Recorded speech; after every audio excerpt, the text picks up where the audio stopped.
On va toucher maintenant sur...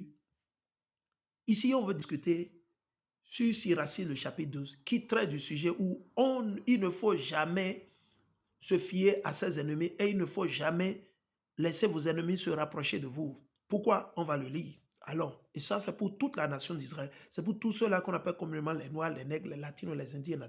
C'est pour les dirigeants de l'AES. C'est pour Fort Yassingbe. C'est pour vous, tous nos frères et sœurs, ceux-là qui militent, qui se battent jour et nuit spirituellement. Spirituellement. Pour quoi? La justice et la délivrance. À travers qui? Yahweh Shai HaMashiach. Allons. Si tu fais du bien, sache à qui tu le fais. Vous avez vu? Donc, il ne faut pas faire du bien aux méchants ou aux gens qui ne vont pas vous le reconnaître. Non. Il dit, et l'on te saura gré de tes bienfaits. Vous voyez, non? Et l'on te saura gré de tes bienfaits. OK? OK? Fais du bien à l'homme pieux. Donc, normalement, vous devez faire du bien à des gens comme moi, des gens qui mettent en pratique les lois et les commandements de Dieu. On ne vous demande pas la quête. Hein? Non.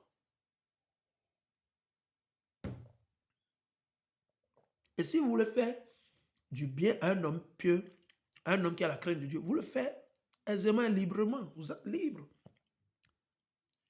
OK? Si c'est des bananes que vous apportez. Si c'est un mouton, si c'est un coq, si c'est du poisson, tranquille, quoi.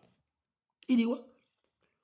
Fais du bien à l'homme pieux et tu en trouveras la récompense. Oui, un homme pieux, il te sera toujours reconnaissant. Quand tu es dans des problèmes, il est là, il te donne des conseils, il te guide, il te dit, OK, il faut jeûner, il ne faut pas faire cela, ne mange pas le porc, ne célèbre pas joyeux anniversaire, éduque tes enfants, discipline ta femme, fais ce, voilà.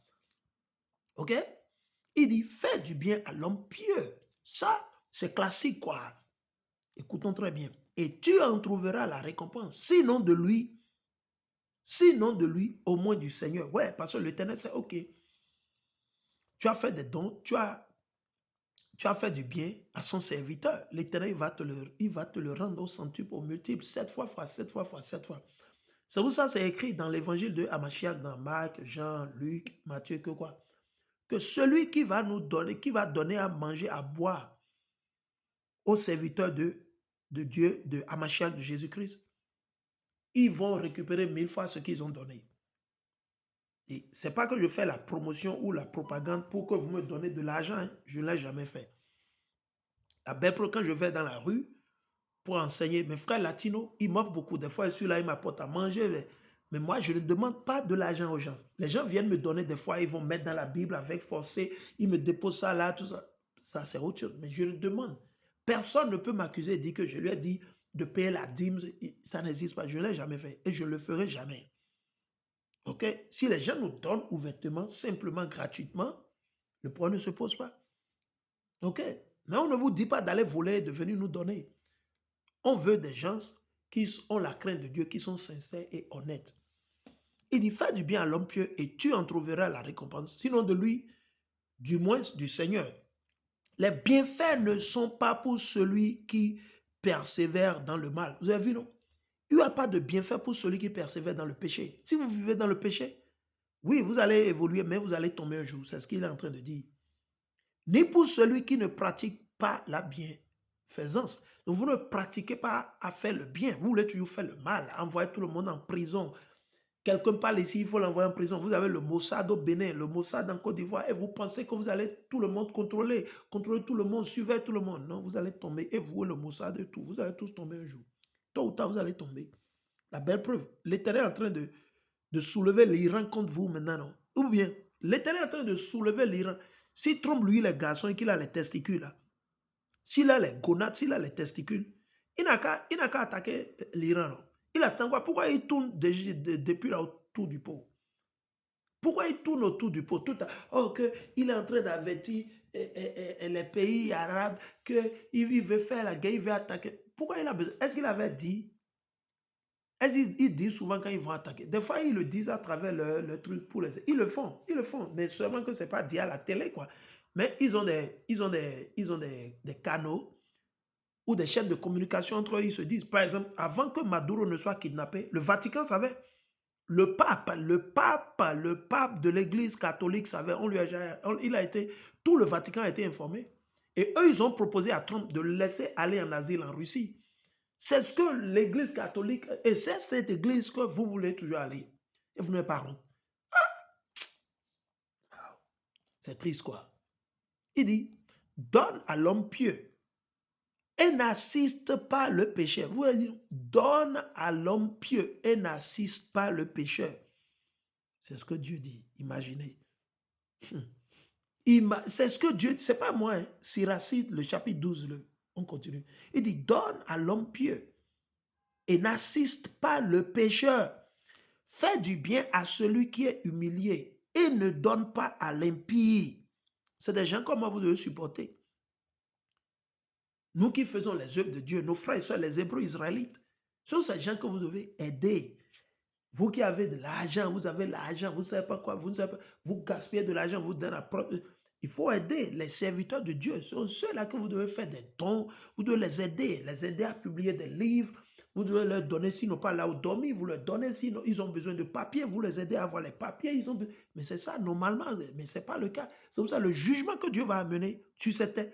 Beaucoup vont regretter. Vous les riches, aujourd'hui, vous pensez que vous êtes forts. Le jour, il va dire, oh, le gars là, je voyais ces vidéos sur YouTube. Oh, si je savais, non, c'est déjà trop tard, rappelez-vous. Non, vous avez on ne vous demande pas de grandes choses. Non, non, non, non, non, non, non, non. On le fait pour notre peuple, pour notre Dieu, pour Hamashiach. Il dit, fais du bien à celui qui est humilié et ne donne pas à l'impie, ne donne pas au pécheur. Refuse-lui du pain. Dieu dit de ne pas lui donner à manger. Refuse-lui du pain. Ces gens comme nous devait nous donner de quoi on a besoin. Mais ce n'est pas le cas, c'est le contraire. Ceux qui font le mal, ils évoluent. Mais des gens comme nous, on est toujours dans les problèmes, à gauche et à droite. Vous savez pourquoi? Parce que c'est comme ça. Ceux qui servent Dieu, ceux qui vont servir Dieu vont souffrir dans la chair. Ça, c'est normal. Et nous sommes contents, on se réjouit. Nous sommes contents, on se réjouit parce que nous ayons souffert dans la chair. Est-ce que Paul, Pierre, ils ont eu la paix? Ils n'ont pas eu la paix. Ils ont souffert jusqu'au jour où ils ont été tués ou ils ont rendu l'âme. Il dit, fais du bien à celui qui est humilié et ne donne pas à l'impie. Vous avez vu?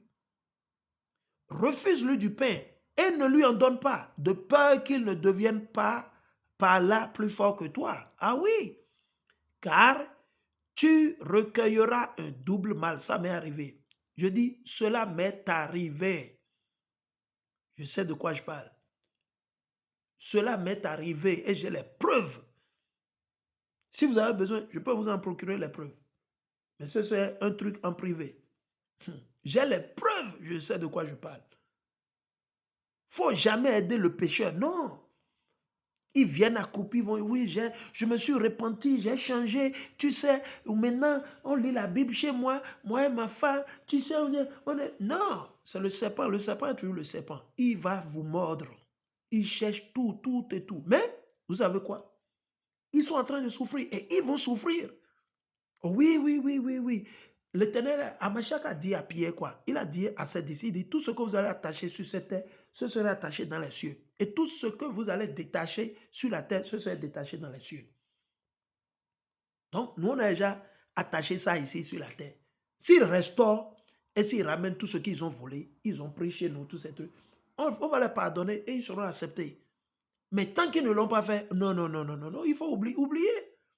Le pardon se fait, le pardon n'existe pas si celui qui a commis le crime ou qui a agi mal, ne reconnaît pas que ce qu'il a fait est mauvais et qu'il ne restaure pas. Même s'il n'arrive pas à tout restaurer, il doit restaurer 2 fois ce qu'il a pris. C'est ce que la Bible dit, c'est 2 fois ou 3 fois. Si vous avez volé du Coca-Cola chez la personne, il vous a confié du Coca et vous avez volé le Coca, vous devez restaurer 2 Coca ou 3. Ah oui, c'est ce que Dieu a dit. Et là, il y a un pardon. Là, on peut pardonner. Mais vous n'avez pas restauré. Mais comment la personne peut maintenant effacer ou bien oublier, pardonner ce que vous lui avez fait? Parce qu'il a toujours la blessure. La nature est comme ça. C'est comme ça. C'est pour ça que Dieu dit, c'est à lui la vengeance et la rétribution. Ah ouais, ne pensez pas. Vos pasteurs qui vous mentent, qui vous racontent des conneries, le pardon n'existe pas si celui qui a commis le crime ou le pécheur ne reconnaît pas qu'il a péché ou qu'il a mal agi. S'il ne reconnaît pas et qu'il ne restaure pas, comment on peut y avoir? Comment? Si vous allez au tribunal et que vous voulez que le juge vous pardonne, mais il faut reconnaître ce que vous avez fait. Si on vous accuse et que réellement vous avez fait, vous devez reconnaître, oui, monsieur le juge, effectivement, j'ai fait ci, j'ai fait ça, je l'ai fait parce qu'à cause de ceci, pardonnez-moi, je vais restaurer ce que j'ai pris, ou bien voilà une partie, et pardonnez-moi, je vais... Mais c'est comme ça. Mais si vous ne faites pas ça, vous êtes là, vous parlez du pardon. Le pardon n'existe pas, il n'y a pas de magie en pardon. C'est un processus. Il y a de l'ordre que l'Éternel a établi dans tout ce qui est pardon. Oh, il faut le pardonner. On ne pardonne pas comme ça. Si la personne est sorcière, sa maman est sorcière, et que le frère sait, la soeur sait que sa maman est une sorcière et que son papa est un sorcier. Et il ne vient pas avouer à ses frères que, ah oui, cher frère, vous avez raison, ma maman c'est une sorcière, mon papa c'est un sorcier. Oui, c'est lui qui vous attaque, pardonnez-moi, moi je ne suis pas dedans. Pardon, il ne faut pas parler. Et que c'est sincère, c'est honnête, ok, on accepte. Mais ce n'est pas le cas, c'est de l'hypocrisie. Et ils viennent encore justifier, ah tu sais, ah toi, tu ne faut pas parler comme ça à ma maman. Votre maman, elle est qui? Si elle est dans le mal, on s'en fout de son âge. Ah oui, vous n'avez encore rien compris. Le jugement qui arrive sur la terre, vous n'êtes pas prêt, hein, franchement. Le jugement qui arrive sur la terre, vous n'êtes pas prêt.